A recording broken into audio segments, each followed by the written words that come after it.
nga pala ang last day namin dito sa bahay at ganito po yung itsura currently sa kwarto namin. So maaga ako nagising ngayon kahit sobrang puyat na puyat ang Mima Bells dahil early kasi nagpa-schedule yung aking buyer ng aircon para dalhin ito sa kanila sa may Parañaque. So nag-book na nga pala ako ng Lala Move niyan. Inaantay ko na lang dumating and eto nga pala binidyohan ko pa ulit yung aircon mismo pati na rin yung inclusions para lang maset ulit yung expectation ng ating buyer. So ayan, nagpapaaraw na rin pala kami dito ni Kowa sa may labas. Hindi na rin pala nagtagal, dumating na rin pala sila. Nagulat ako, L300 nga ito kasi hindi pwedeng motor, 'di ba?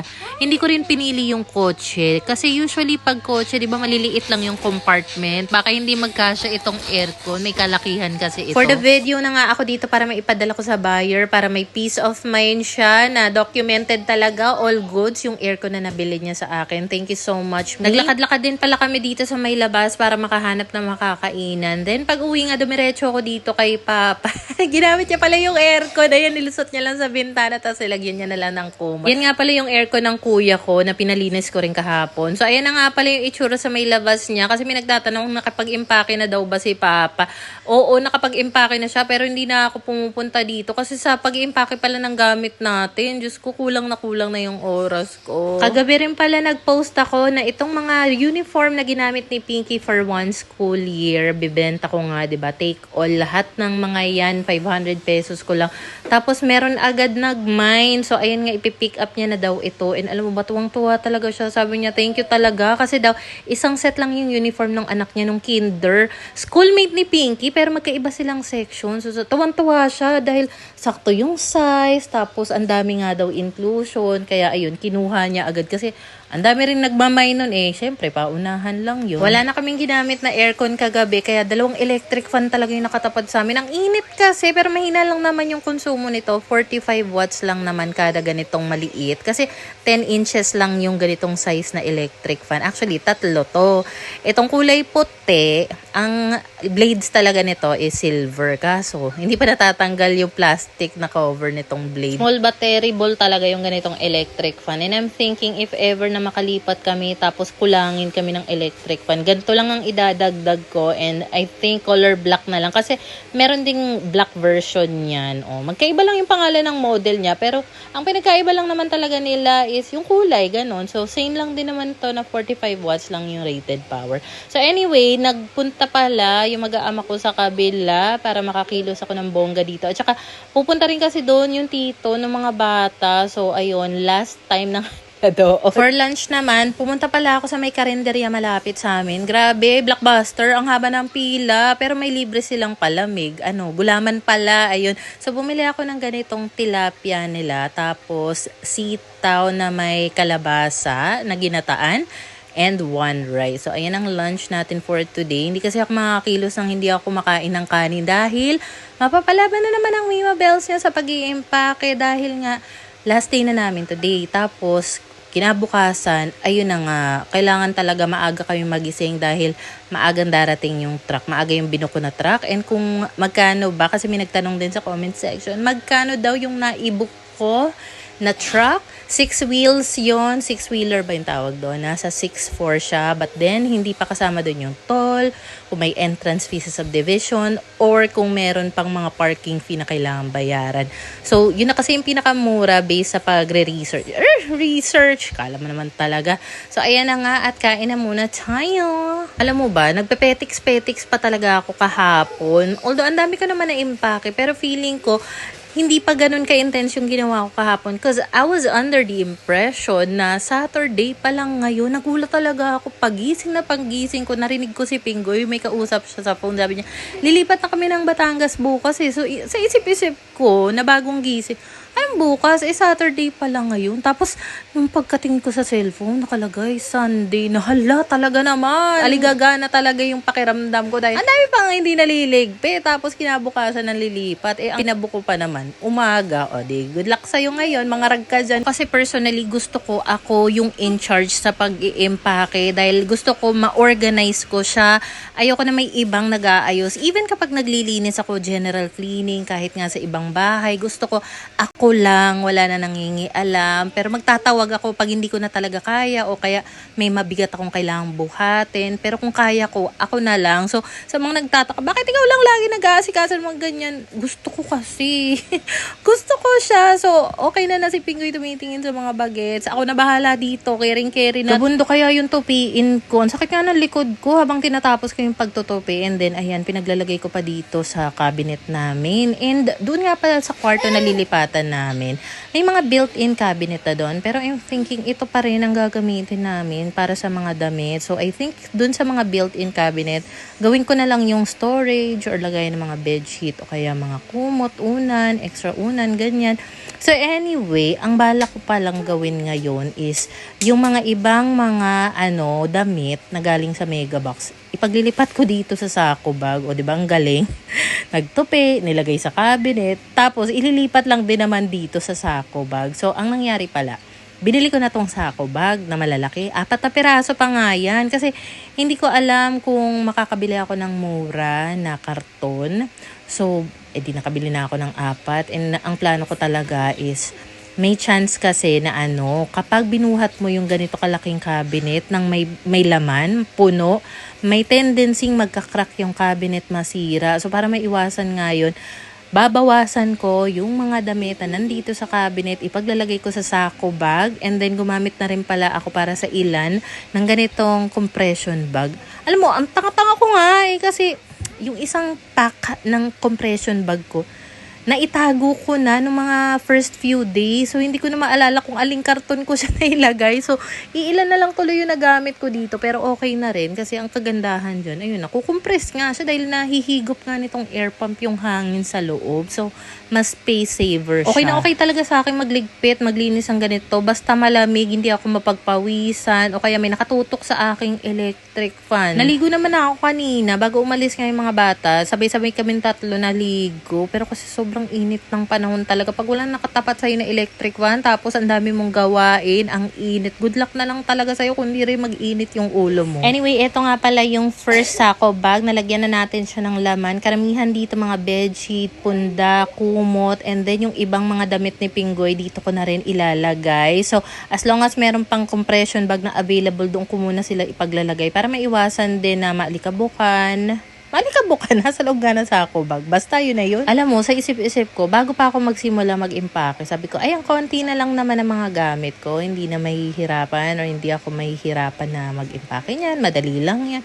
Di ba nga, inunti-unti ko, parang wala namang katapusan tong pag-i-impacking to. And hindi mo talaga siya pwedeng i-underestimate. Kasi, grabe, nakakapagod din siya, ha. Well, anyway, next naman na nilalagay ko sa second sako bag ay etong mga damit ko. So, inayos ko yung pagkakasalansan ko para naman kapag nakarating na nga yan sa lilipatang bahay, hindi rin ako mahirapang magbalik sa mga cabinet. Pangatlong sako bag na nga itong pinaglalagyan ko. And pinili ko talaga yung sako bag na ganito kasi alam kong matibay to. Alam mo ba noon, nung tumitira pa ako sa mga boarding house, wala pa akong anak, nung nagtatrabaho pa ako, kapag sa mga boarding house, sako bag lang din naman talaga yung pinaglalagyan ko ng gamit. Kasi, convenient siya kapag maglilipat ka ng dorm, ng boarding house.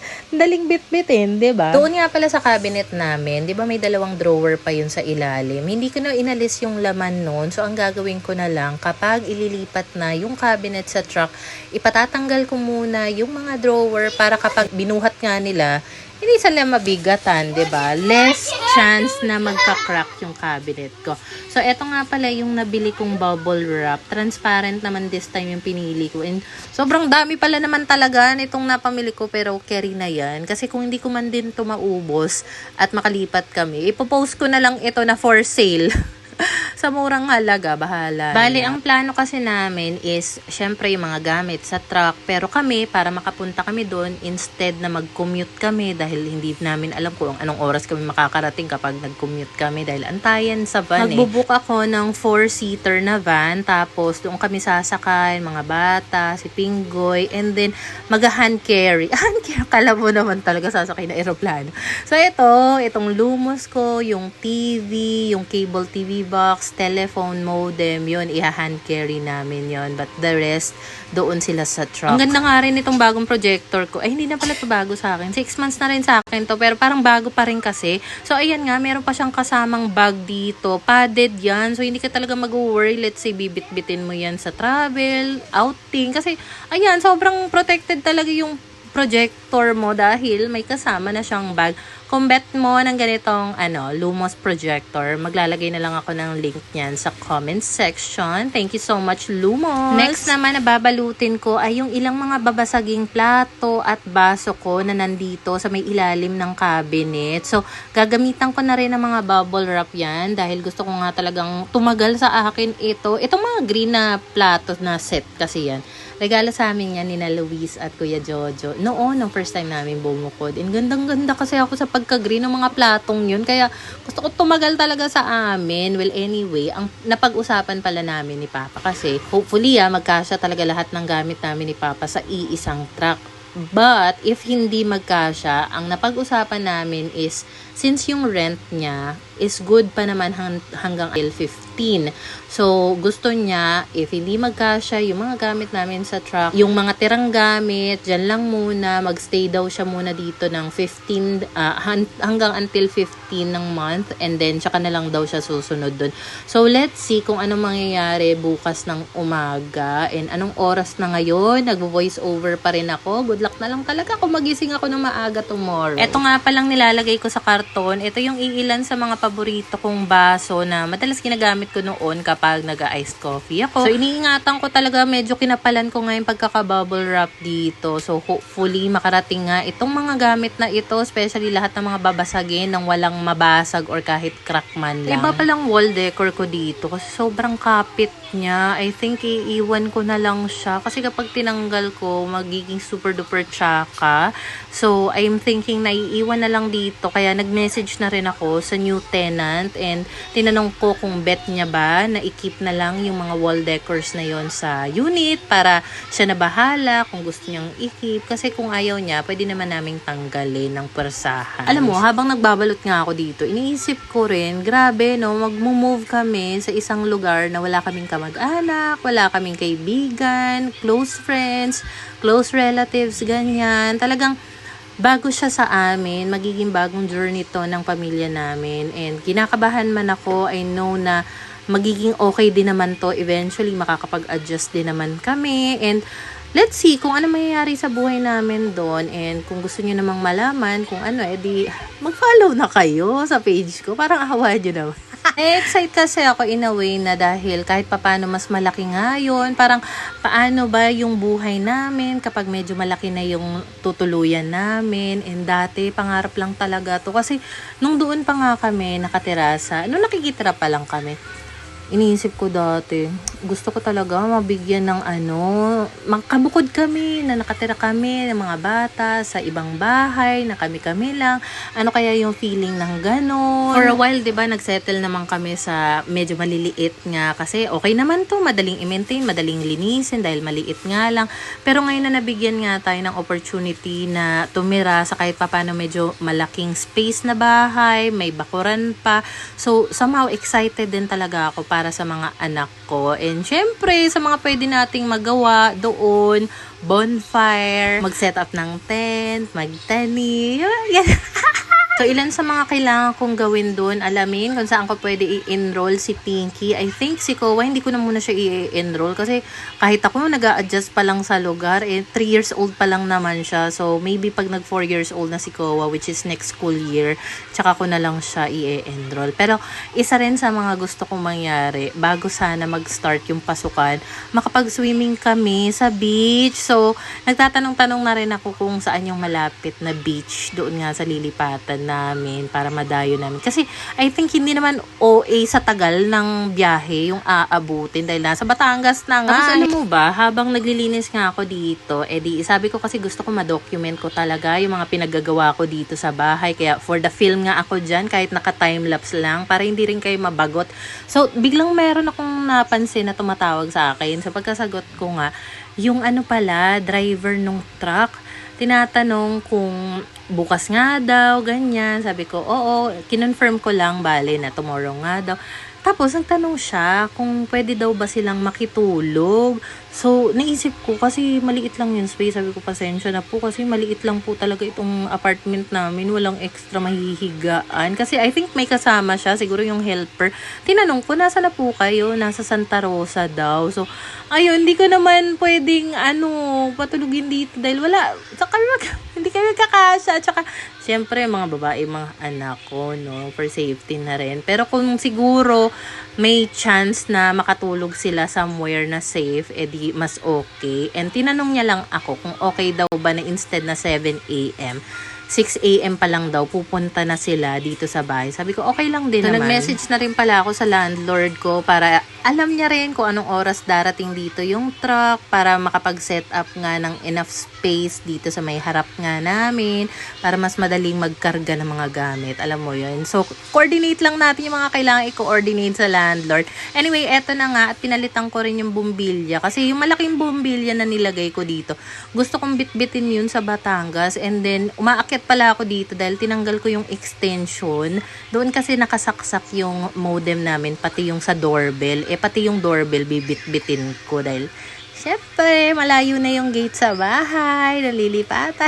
Hindi, kailangan ko talaga ng doorbell dahil nito nga nakaraan, naglaylo ko sa pagre-request ng mga free product sample dahil ayoko nga mga rag na maglilipat tapos gagawa pa ng mga content. Sabi ko, pag nakalipat na lang siguro, doon na lang talaga natin, babawiin lahat ng mga pwedeng gamit na pag i-request na yan. Maganda rin kasi na may doorbell sa bahay, lalo na ngayon uso na yung online shopping para hindi na rin mahirapang magsigaw-sigaw yung mga delivery rider kapag meron silang mga parcel na kailangang i-deliver.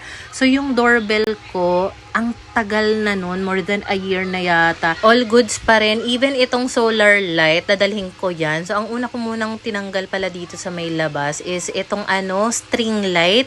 So, itong string light na to, hindi kasi siya powered by solar. So, kailangan mo siyang isaksak sa power cord or power outlet pala para gumana. Tapos, bihira ko siyang gamitin kasi dati, nung pinaandar ko to, sabi, uy, ang daming bumbilya na yan, malakas daw yan sa kuryente. So, natakot naman ako. So, ayun, bihira ko lang siyang paandarin. Pero, nakatanggap din naman ako ng solar-powered na version ng ganito. Actually, pwede siyang gamitan ng solar panel, pwede rin naman isaksak sa power outlet. Pero na kay Papa yun yung ginagamit niya doon sa may bintana niya sa labas. Meron akong sampayan na ginawa dito, 'di ba? Yung bakal na nasa ibabaw. Sabi ni Papa, tanggalin daw namin kasi kailangan daw namin yan doon sa lilipatang bahay. Kaso, hindi ko naman matanggal dahil grabe yung pagkakapulupot nga niya ni Pinggoy ng alambre. Tapos hindi ko pa mahanap yung pangkat na tools. Siguro nandun sa apartment niya. Mukhang wala pa siya dahil kanina nga tingin ako ng tingin. Wala yung motor niya. I think nandun pa siya sa Montalban. So, ewan ko na lang kung anong oras siya makakauwi. Hindi ko na rin siya inistorbo dahil sobrang busy ko na nga dito. Hindi ko na magawang lumabas pa talaga ng bahay dahil dito pa lang sa loob.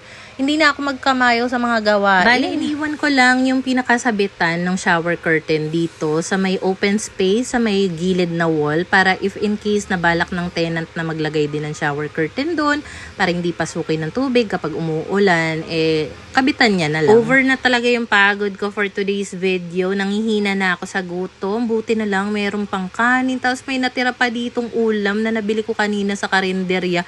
Ang sarap niya lalo. Sadyang gutom lang ako. Yun lang. Bye!